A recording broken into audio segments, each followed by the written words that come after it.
Hello everyone, I thought I would try something slightly different with this video. So I normally talk as I record my projects, and that can be problematic because, as you know, I have the issues with my larynx and esophagus, and so sometimes I'll have a decent video recording, but the audio is me coughing or choking on my voice or trying to get my breath back.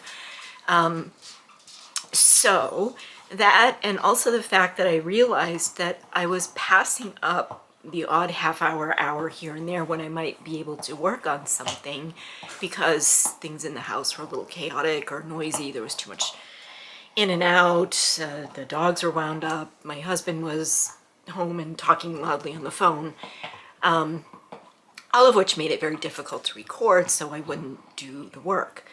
So what I decided to do with this video was just to record the work and then do a separate audio recording, which does seem to be a little more work for me, but I think it may work out better in the long run, and if I'm at least getting more work done, I guess that's a win. So this video is me putting together a standing knitting basket for the Housekeeper, and the audio is recorded over it, and we'll see how that works out. So today I want to work on a little project, another little project for the housekeeper's room. One of the things I want to have in there is a kind of sewing basket or knitting basket. And so I did a little bit of looking around online, and I found this site that was, and I'm sorry, I don't think I know what the site is.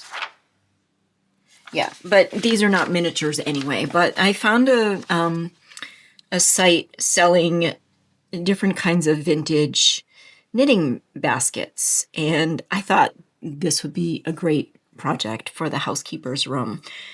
So this is a sort of a tabletop one, or it could be on the floor, but it would just be low to the floor. This one is on legs, so it's up a little higher. Right now, I'm thinking about trying to make this one. Now, this site had no measurements listed for this. I don't know if it did for the others. I didn't look at any of the others, but this was the only one on longer legs that was off the floor, and they had absolutely no measurements, no specifications for it whatsoever. The description was another photograph. So, not a great job on your website, folks. But I did go poking around on the internet a little bit to find some others like it. And I did find something similar, and I came up with something that was about 27 inches high, 13 inches wide, and 13 inches deep. So that would have been square. This, to me, looks rectangular. So I'm kind of going in my mind with maybe 13 inches wide and maybe 11 or 12 inches deep. Something like that. And also, like, are they measuring from here to here, which would be the widest point? Are they measuring the basket, which is in a little bit? I'm not sure exactly what they're measuring. So I'm kind of making this up as I go along. So on this black and white copy, I sort of did some, fake math stuff. And I think I've said before that I like, when I'm working in miniatures, I like to convert things to millimeters and work in millimeters. And that's really just because these increments are tiny, and tiny little increments are nice to work with when you're working in measurements in miniatures. And it's much easier to remember a number like,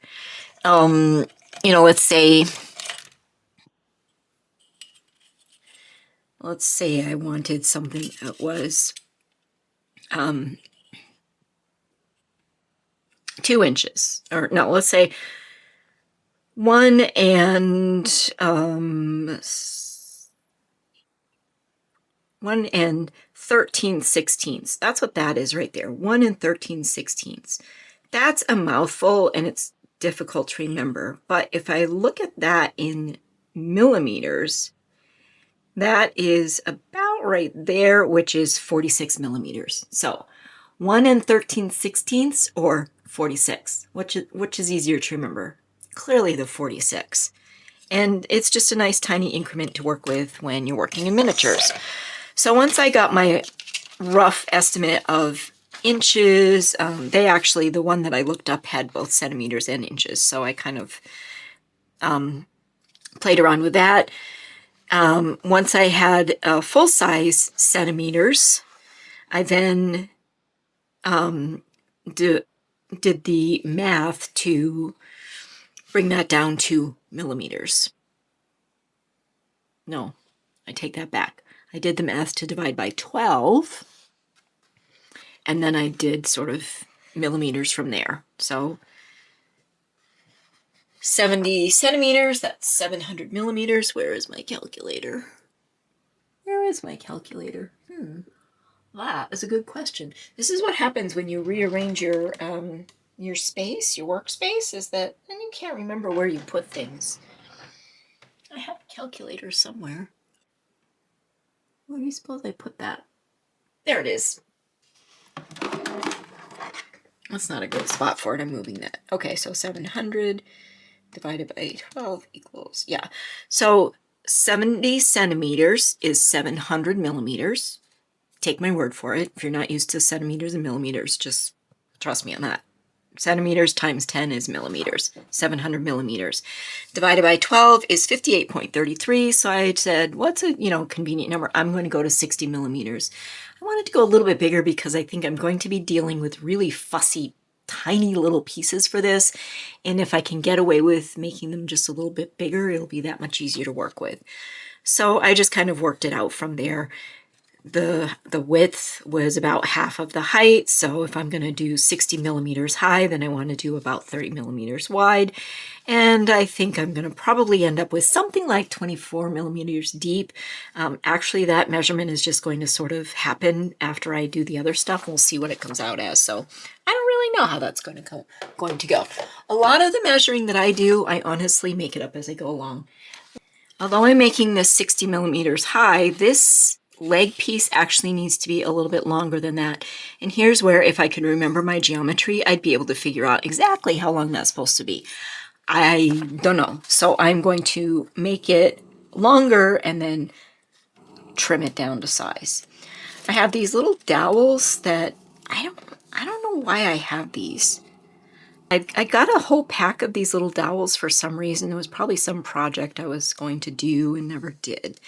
But anyway, I think they're going to be good for this project, but they are a little fuzzy and need to be sanded a bit. So that's step number one.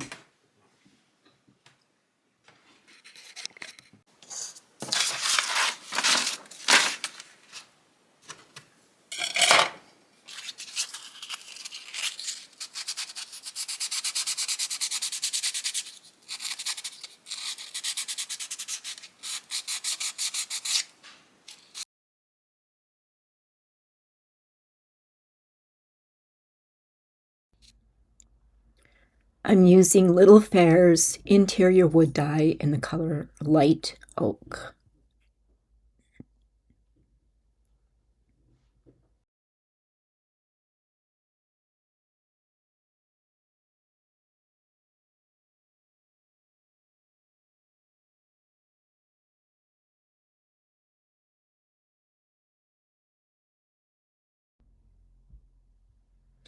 I started out painting them with a little brush.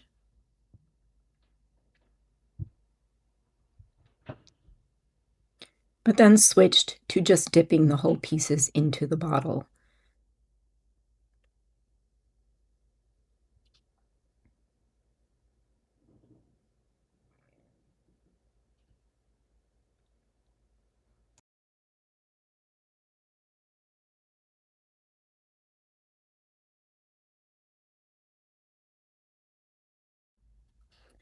This worked well, except that I did end up with some little clumps of something on there, but they sanded off easily enough. It was probably just some dye pigment that didn't get mixed in well enough.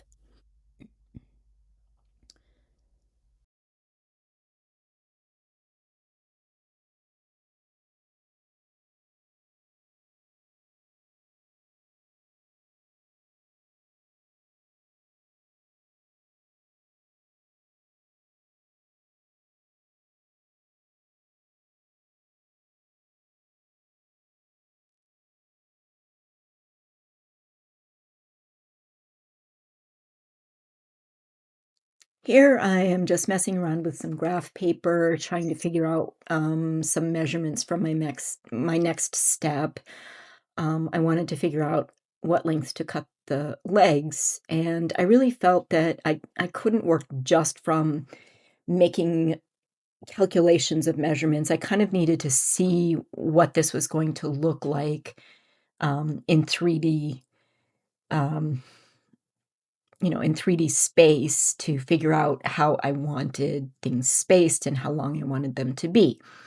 So I did have a height measurement that I was sure I wanted, and then from there, I just started laying out my legs, pieces on the graph paper and kind of imagining what sort of size I might like for the actual basket and where that would fit. And then from there, where should the legs cross? Should they cross in the middle? Should they cross a little higher up or a little further down? So I was just kind of playing around with some different options here. I didn't have a precise calculation planned at this point.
I would not recommend what I did here, which was just to sort of cut a piece and then measure the other leg pieces next to it and cut them theoretically to match. They did end up coming out a little uneven, and the piece is not as steady as it ought to have been on the floor. So I really should have, even if I cut the first one just based on how I thought it should look and say, okay, this is the length that fits in my diagram. Here's where I'm going to cut it. I really should have measured that very precisely and cut all the others to that same exact length. But you know what? I have a bucket list that would keep me going until I'm probably 130, so no time to be that precise anymore. Good enough has to do. I got too many things I want to get done.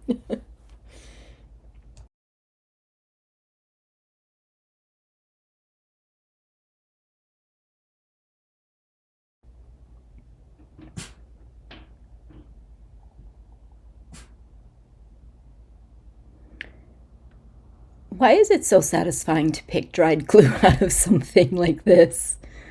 Am I the only person that likes that? I don't think so.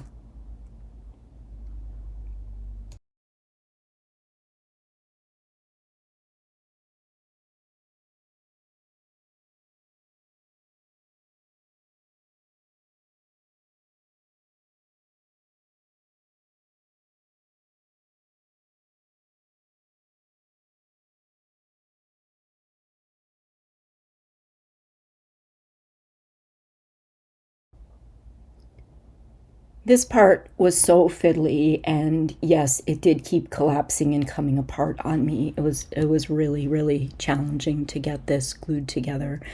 I got the cross pieces glued on pretty well, but then the legs kept coming apart. The connection points, I mean, this glue, this Gorilla Wood glue is really good stuff. It works very well, and it starts to set up quickly enough that things will stay put, but you also have enough wiggle time to kind of adjust things and move things around. So I like using this glue. But in this case, these pieces I was using were so tiny, there was such a small contact point, that I was really struggling to get everything to take and to hold. It might have helped if I'd allowed a longer drying time between gluing the next piece and then gluing the next piece. And, there's always that drive to just keep going. But, you can see I was getting the pieces on there somewhere. I'm watching myself do this as I record, and like getting like sweaty, kind of watching it and going, oh, I just remember how fiddly this was and how tricky it was. But I love what I came out with on this piece, so I'm happy that I stuck with it.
At this point, I really did start to wonder if I was going to get this thing to hold together and not just keep coming apart and collapsing on me. It was one of the most fiddly little things I'd ever tried to do.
I've edited out a lot of footage of me trying to get this thing assembled because it was kind of torture for me to watch it, and I didn't think you'd really enjoy watching me struggle as much as I did with it.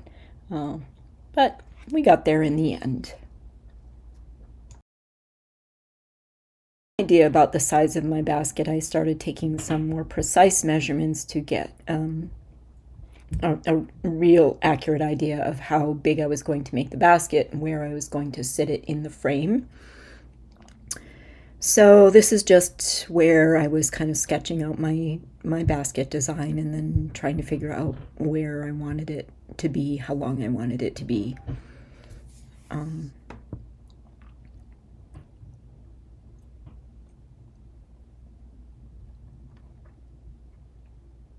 Measure, measure, and measure again.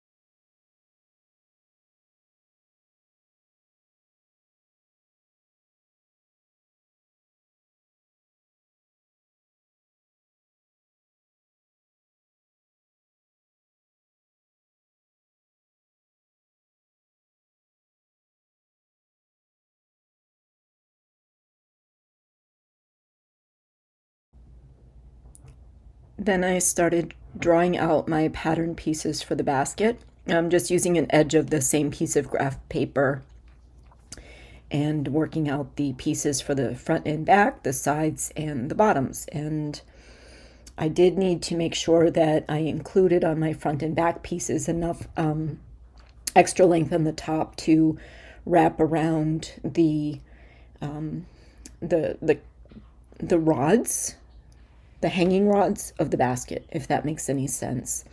So I'm drawing these pieces in their finished size. I did not include seam allowances. You will see that I trace these pieces onto fabric. We'll show you that in a moment.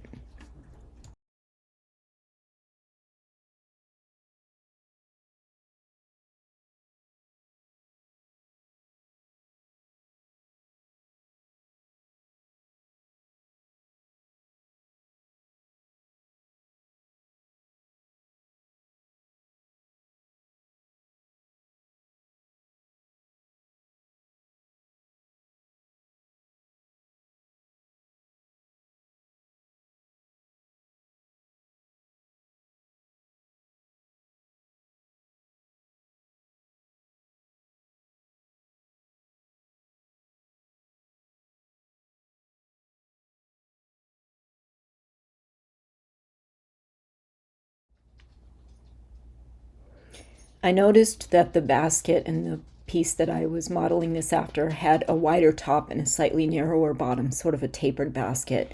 So I made some adjustments to my pattern pieces to accommodate that tapered shape.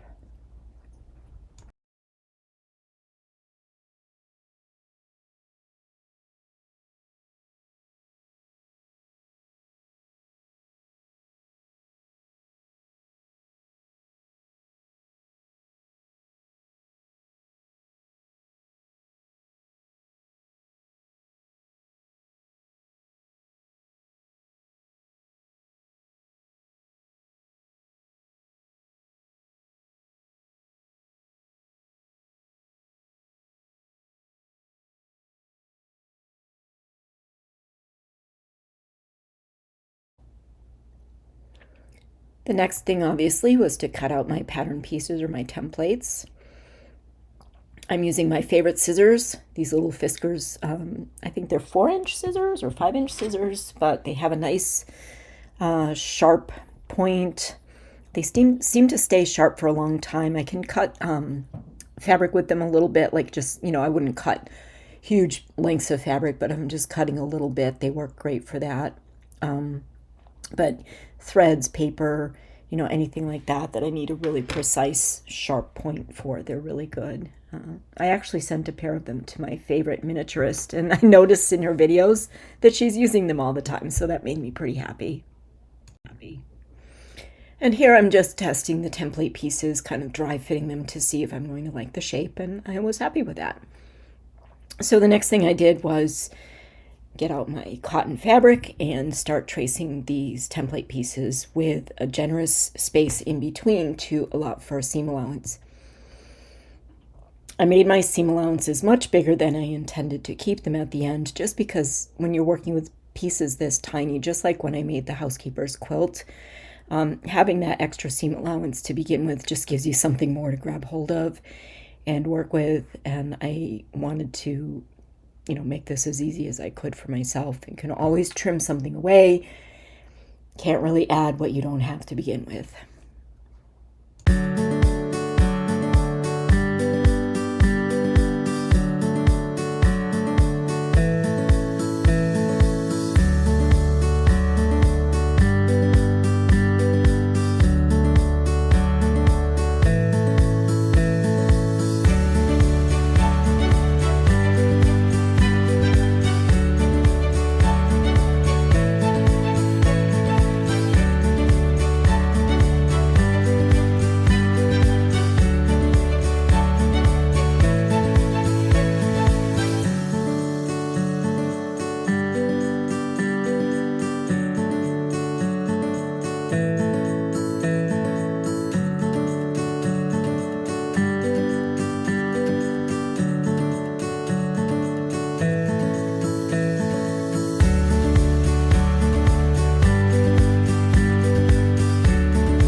The pencil I'm using is a white pencil, specifically for marking fabrics. For especially comes in handy for marking darker fabrics in quilt making, but works great for applications like this as well.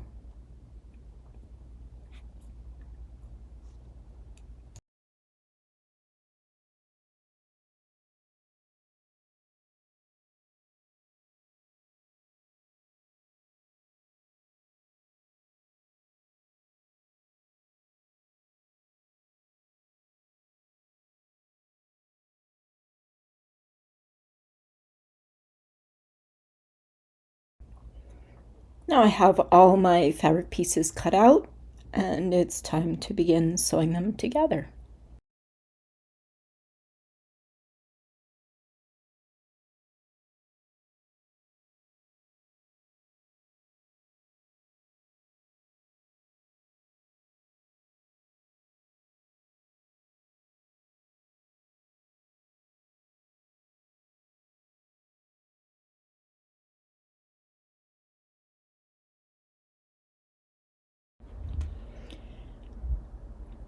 Full scale or miniature, very precise pinning always makes all the difference in the world.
I'm using a very fine needle here. It may have even been an applique needle. I don't quite remember what I used, but I know I used something very fine because I was trying to get the tiniest little stitches that I could.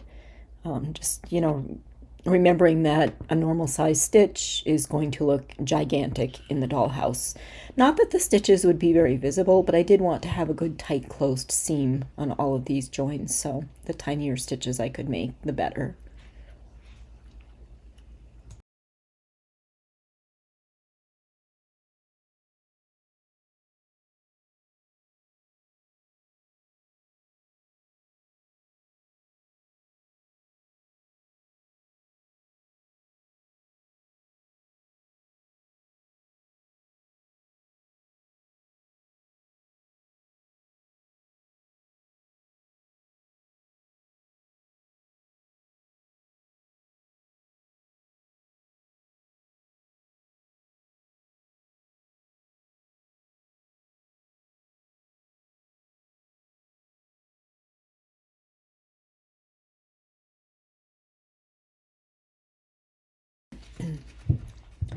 Once I had all my pieces stitched together in the basic shape of the basket, I just finger pressed these seams to make them a little more crisp, I guess you'd say. I didn't really try to take an iron. I do have a miniature iron that I could have used on this, but it didn't seem to need that much pressing. I just needed to really poke the corners out and do a good squeeze on each of the seams, and just the heat of your fingers doing that can be enough for some little thing like that. So I'm just working this into a good basket shape here.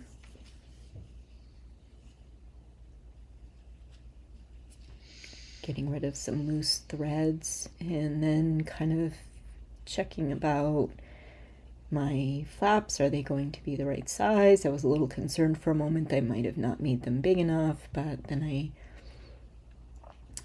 kind of folded them over and figured out about how much space I needed for the little dowel to get through and realized I was okay. So that was a relief. I didn't have to do anything over there. Now, for the finished edges of the basket, I did not stitch those. I feel like visible stitching and top stitching in Dollhouse World, just you cannot get that to look to scale. It looks very big and clunky. So what I chose to do was a method I had seen used elsewhere, which was just to take a little bit of wood glue and put it on the hems that I needed to make, on the inside of the hems. The glue that I was using had already started to go a little tacky, so I didn't have to let it sit too long. But if the glue that you're using, fabric glue works well too. Wood glue, I guess just because fabric is also fiber, wood glue works very well on fabrics. If your wood glue is very runny, it's a good idea to just, try not to grind it into the fabric. Just spread it very loosely on the surface, very lightly on the surface rather, and then let it dry off for several seconds until it becomes sort of sticky and less liquidy. Once you've got that sticky sort of texture and not the liquid texture, then you can press your fabrics together, and that way what happens is the glue doesn't seep through the fabric so much and become visible on the outside.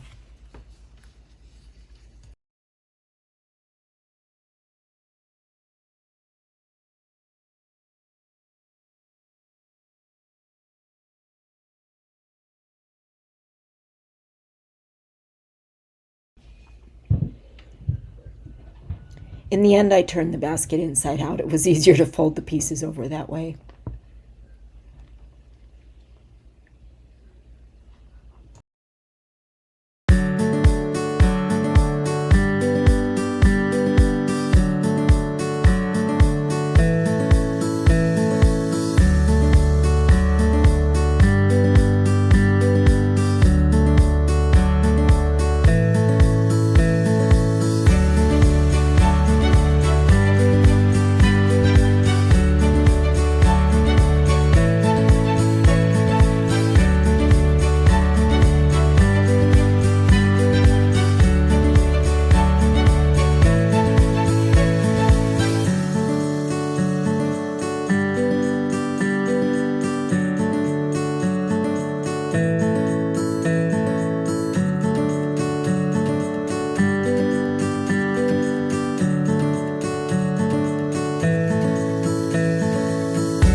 There I've just glued the edges of the flaps so that there's no raw fabric edges showing on the sides of those, and now I'm gluing the flaps over. These are going to create the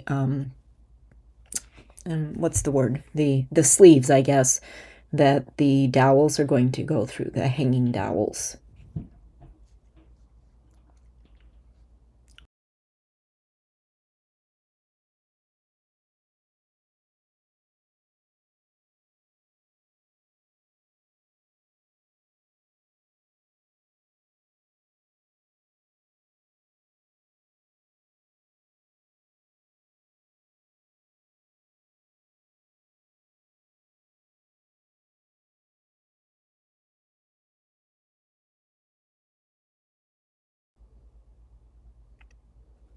I'm being fussy with this here because I'm trying to make sure I don't get any of the glue on the outside of the bag where it might show if it dried.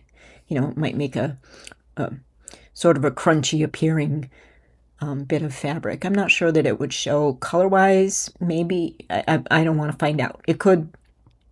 turn color over time and be visible, and I wouldn't want that to show. So I was just being really careful to make sure that the glue only made contact where I wanted it to and didn't get on any of my other visible bits of fabric.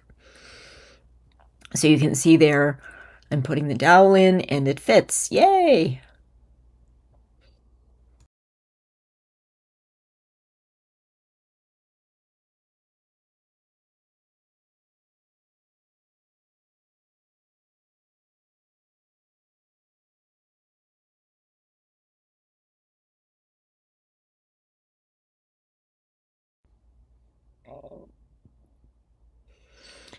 This was the point in the project where I started to feel like, oh, this is going to work after all. It's actually going to look pretty good. It's going to look like something.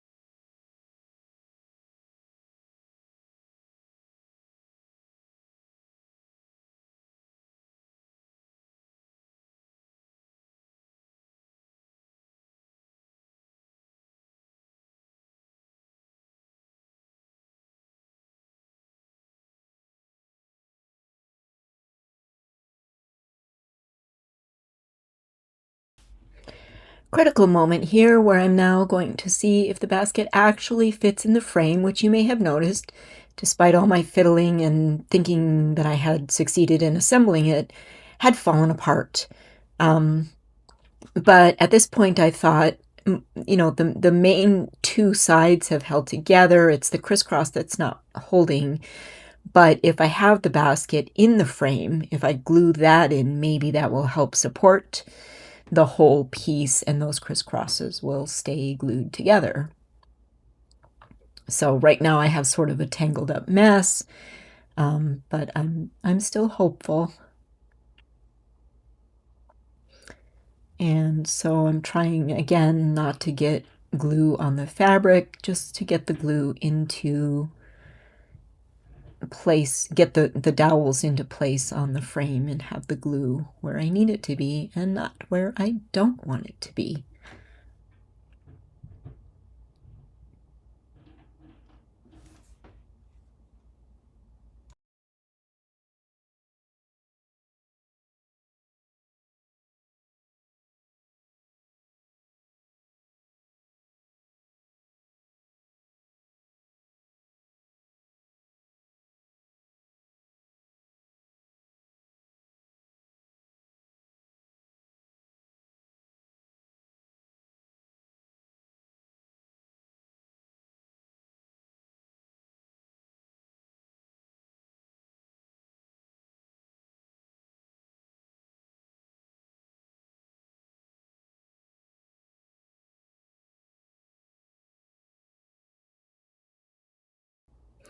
No, I don't think I showed it anywhere, but I did make sure that my measurements for these hanging dowel pieces were really, really precise, that they would exactly fit in between the legs on both sides.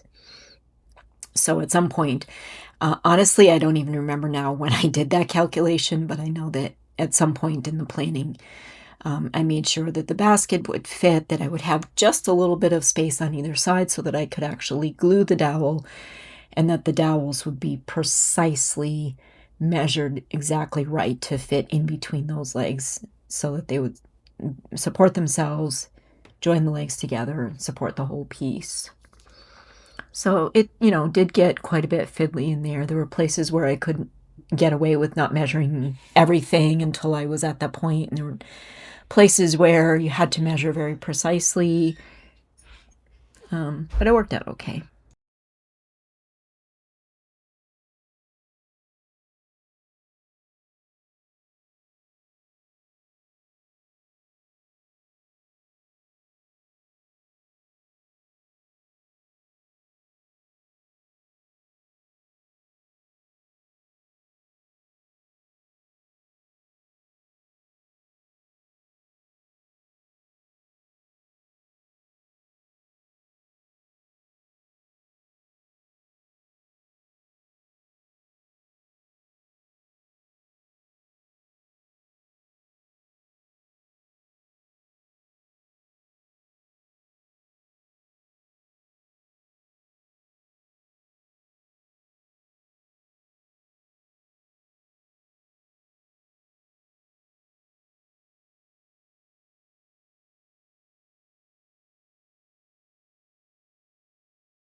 At this point, I realized I should have turned the fabric part inside out and trimmed off all the little threads and things before I actually glued this in place, so it was a little bit fiddly to try to get the extra threads out of the way.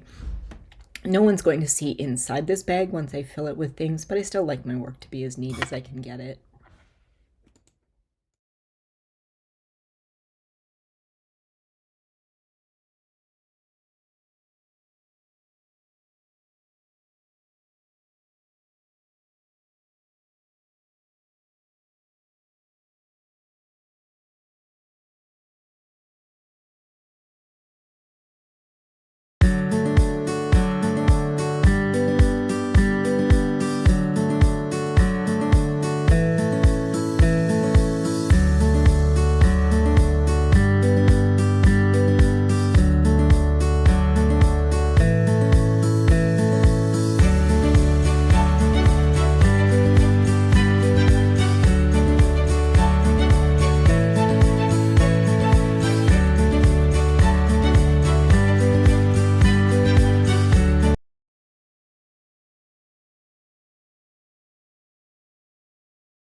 The next thing was to make some things to fill the basket. My grandmother taught me to knit when I was probably about 6 or 8 years old. She just taught me the basic knitting stitch and I believe, the purl stitch.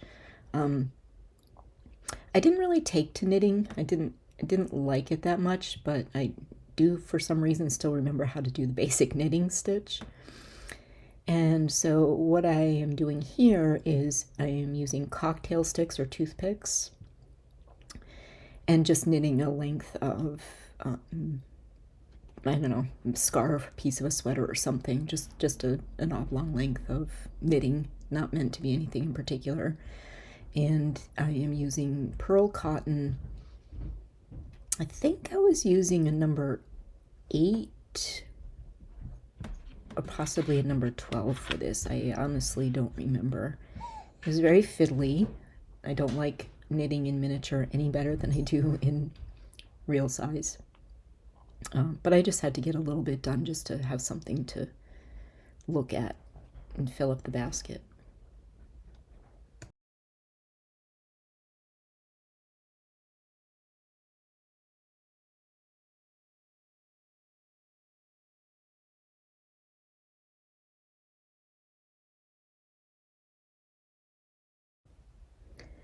Don't look too closely at my knitting. It's got a lot of issues with tension and definitely not very skillful job here.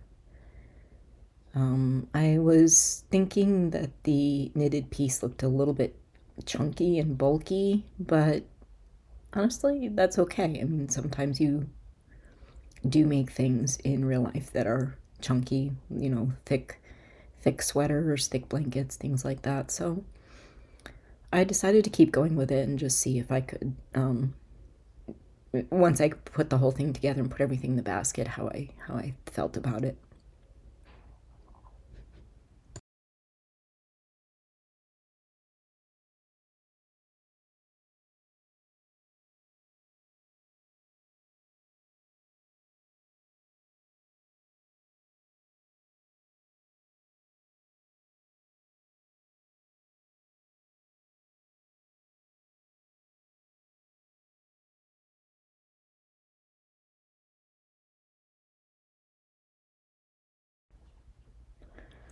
I apologize that you can't see this better.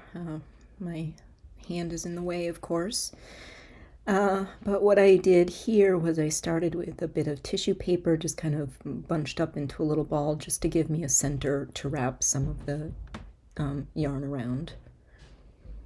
And I'm making a ball of wool, basically.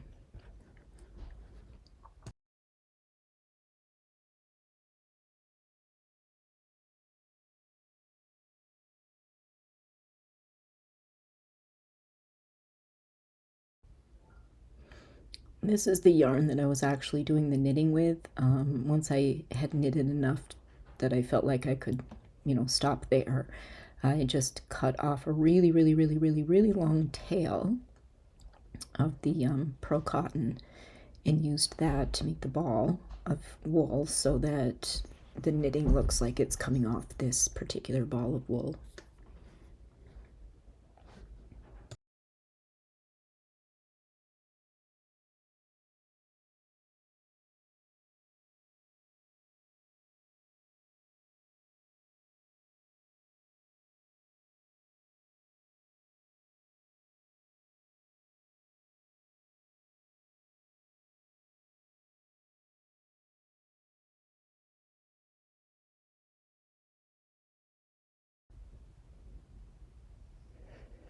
I also made a second ball of wool. You would normally, if you're creating something like a sweater, I'm sure you would have more than one ball of yarn for that.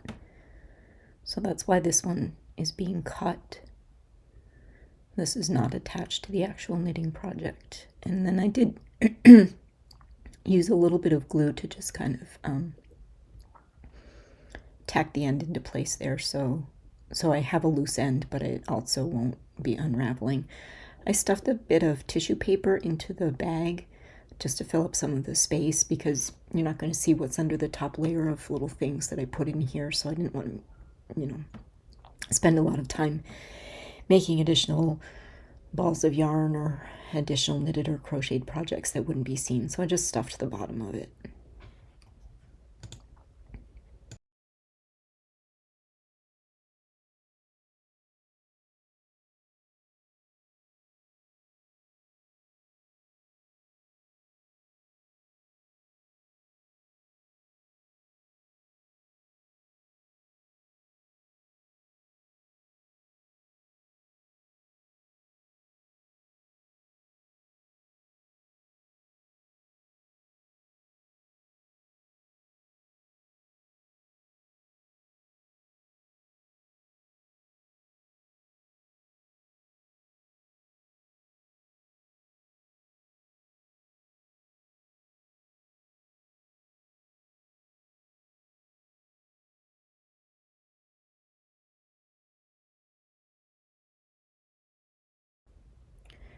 Back to the knitting, which I confess I really was not enjoying.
Now here I'm using a a size 12 pearl cotton. So definitely the knitting was bigger. It was either an 8 or a 5.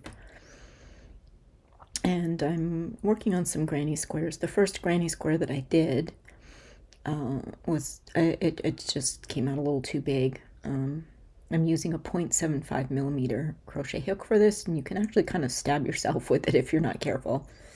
It's so tiny that the end is kind of sharp.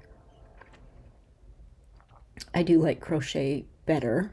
I've never made anything in real life scale, but I have done some things in micro scale, some blankets,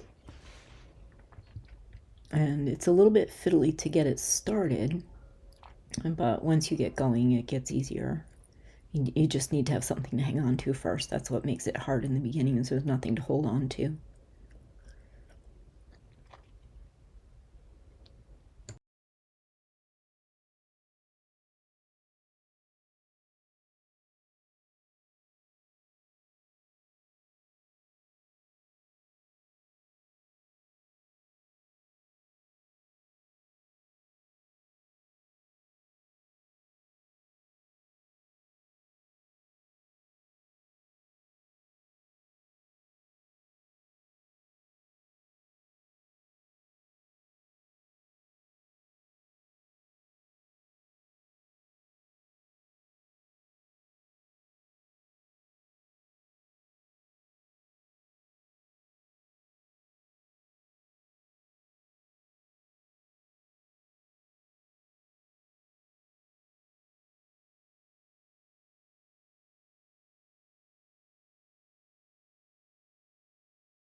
Now the cocktail sticks were much too long to be in scale for knitting needles, so I knew I was going to have to cut them down, but before I did that, I wanted to make sure that my knitting wasn't going to slide off the cocktail sticks, so I just used a little bit of craft glue to kind of secure either end of the knitted piece onto the needle, kind of bunching it up together, making sure it won't slip off the point or the back end, which I'm going to have to cut.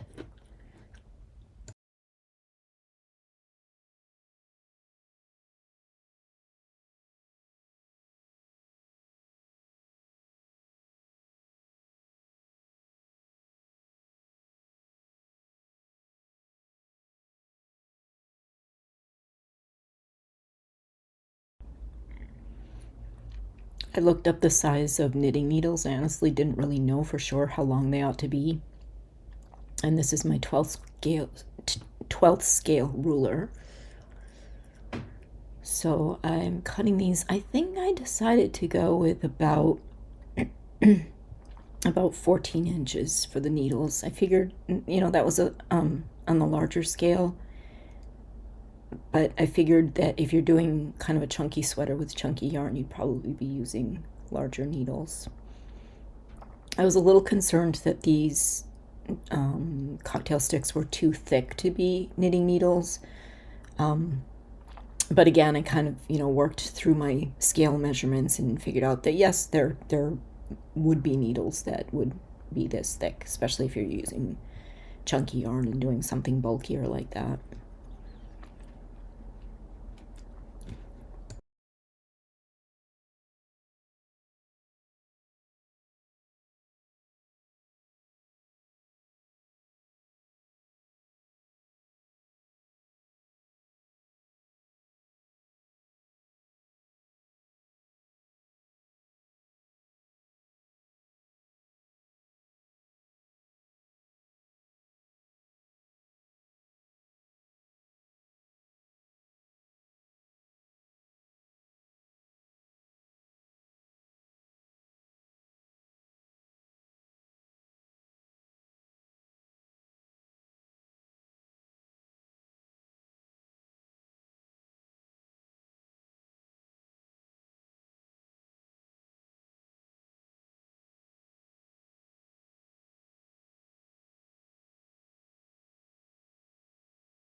So I then needed to figure out some kind of way to put a protective end on the like a cap or a bead or something on the back end of the needle, so that you would have that on a real knitting needle so that your knitting doesn't slip off the back end as you're working.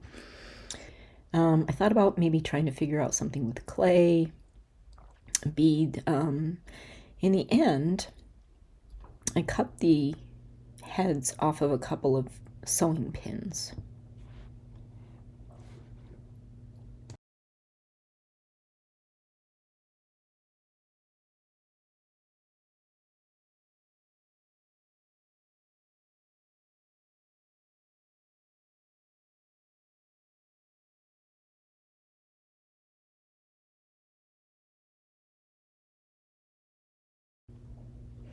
And a sort of serendipitous thing happened as I was clipping the metal part off of, one of these beads. One of these pin heads cracked in half, which gave me two half globes, which I thought would make good caps for the knitting needles. So I glued a half onto each knitting needle, and not perfect, but definitely suggests a cap on the end of a knitting needle. So I thought it worked out pretty well.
On with a little more crochet. My granny squares, again, don't look at them too closely. They leave a lot to be desired, but they get the job done.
One of my tricks for doing this sort of thing is to wear drugstore reading glasses that are stronger than my normal.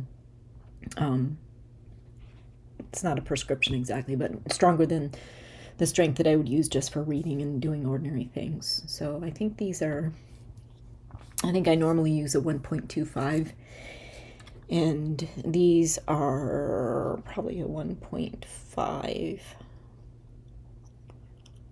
or maybe 1.75, I'm not sure.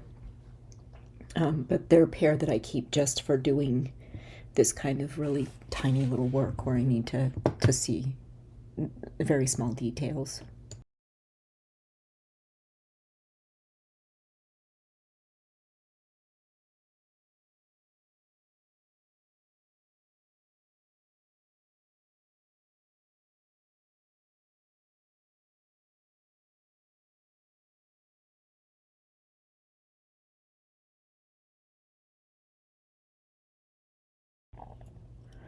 And then, of course, I needed to make some yarn balls. In this case, I decided to go with something like more like a skein of yarn in the colors that were for the granny squares. So that was actually a little bit trickier to get started.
And here comes the finished piece.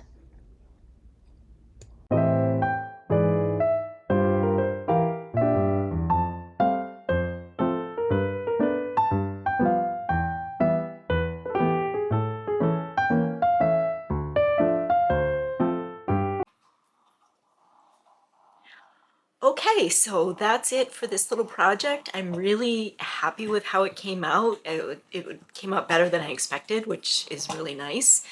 I have a couple of other little projects that I want to do to kind of more or less finish up the housekeeper's room. If I stumble across some other brilliant item somewhere or think of something else to make, I may come back to this room at a later time and add something more to it. But I think I'm closing in on feeling like the room is pretty nearly complete. I want to do the chair, I want to do the cross stitch piece, and I need to put in the last of the lighting. And then I had originally planned to go to the daughter's room, but I have a few more things I'd like to do in the bathroom, so I may go to that next. Not really sure. I'll see what inspires me at the time. So anyway, I hope you enjoyed this project. I hope that the separate audio recording done over the visuals worked out and is, you know, not too cumbersome. Frankly, I hope it works out better. So let me know what you think about this format. Let me know what you think about the project. And as always, I would love to see any little projects that you're working on. If you can figure out a way to message them to me or share them on my Facebook page. I love to see what other people are working on. It's so inspiring for me. So I hope you get a lot of good dollhouse therapy. Have a great rest of your day. Bye.